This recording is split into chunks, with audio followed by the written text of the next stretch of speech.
अब मैं आमंत्रित करती हूँ हमारे माननीय कुलाधिपति श्री समीर सोमैया जी को, जो अपने अनुभव और दृष्टिकोण के माध्यम से अपने प्रेरणादायक उद्बोधन द्वारा हमारा मार्गदर्शन करेंगे।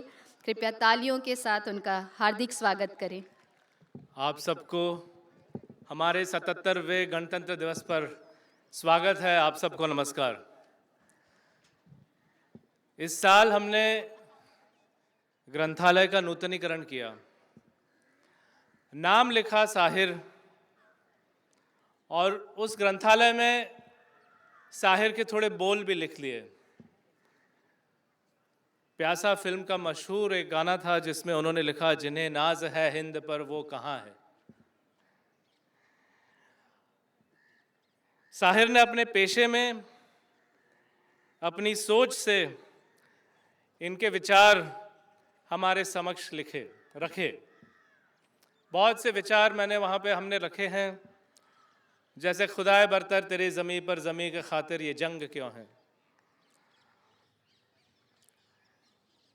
जिस तरह साहिर ने अपने काम के द्वारा, अपने कर्मों के द्वारा और काम में एक मिसाल हमारे सामने रख दी, इसी तरह हमें अपने समाज के लिए, अपने देश के लिए, हमें अपनी देश की उन्नति के लिए एक मिसाल रखना पड़ेगा।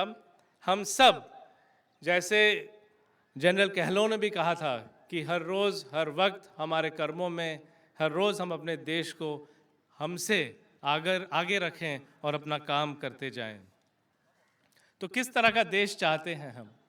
पहले तो खुद ही को कर बुलंद इतना कि हर तकदीर से पहले खुदा बंदे से खुद पूछे, बता तेरी रज़ा क्या है। तो हम किस देश चाहते हैं, ये खुद ही हम देश के लिए पूछ रहे हैं। देश की खुदी 1942 में हमारे संस्था के स्थापक करमशी जेठाभाई सोमैया ने साकरवाड़ी में एक पाठशाला सोमैया विद्या मंदिर के नाम से स्थापित की। उसी साल में क्विट इंडिया मूवमेंट, और यहाँ पे मुंबई में अगस्त क्रांति मैदान में उसका ऐलान हुआ था कि अंग्रेज इस देश को छोड़े। उसी साल करमशी जेठाभाई सोमैया ने सोचा कि हम भी एक देश की कल्पना करें। चीनी के उद्योग में वह सफलता प्राप्त कर चुके थे, क्या आवश्यकता थी कि वो इस नई पाठशाला की स्थापना करें। 1959 में यहाँ पे इस परिसर में विद्या विहार की स्थापना हुई। क्या ज़रूरत थी कि इसको करें। अपने काम में हम सब काम कर रहे हैं, हमें इसकी क्या ज़रूरत है, लेकिन उनके जहन में था कि एक समाज ऋण और एक देश के प्रति एक सपना। मेहनत करते रहे, समाज ऋण चुकाते रहे और देश प्रेम दिखाते गए। कर्म पर ही हमारा अधिकार है, कर्म के फल पे नहीं। लेकिन उन्होंने देश प्रेम और समाज के प्रति जो काम किया वो एक यज्ञ के रूप से, जैसे गीता में लिखा हुआ है, यज्ञार्थात् कर्मणोऽन्यत्र लोकोऽयं कर्म बंधन तदर्थम कर्म कौन्तेय मुक्त संग समाचर। इसी तरह से उन्होंने काम किया।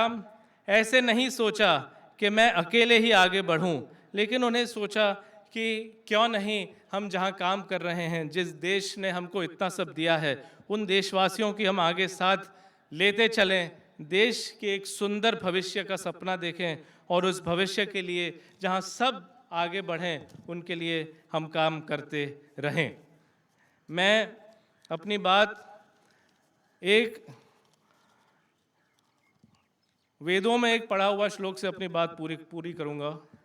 इमाम भूमिम पृथ्वीम ब्रह्मचारी भिक्षामा जभार प्रयसो दिवम च ते कृत्वा समिधा उपास्ते तयोरार्पिता भुवनानि विश्वा।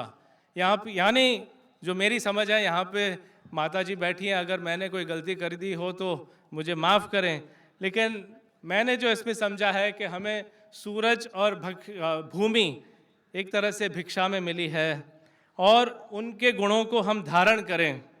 भूमि हमारी पालन पोषण करती है, हमें धैर्य सिखाती है, सूरज हमें तेज प्रदान करता है, रोशनी देता है।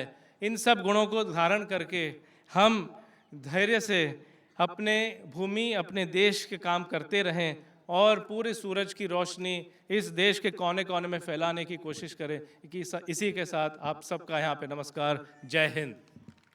धन्यवाद सर, आपके विचार ने हमें राष्ट्र, संविधान और कर्तव्यों के प्रति और सजग, जागरूक और समर्पित होने की प्रेरणा दी।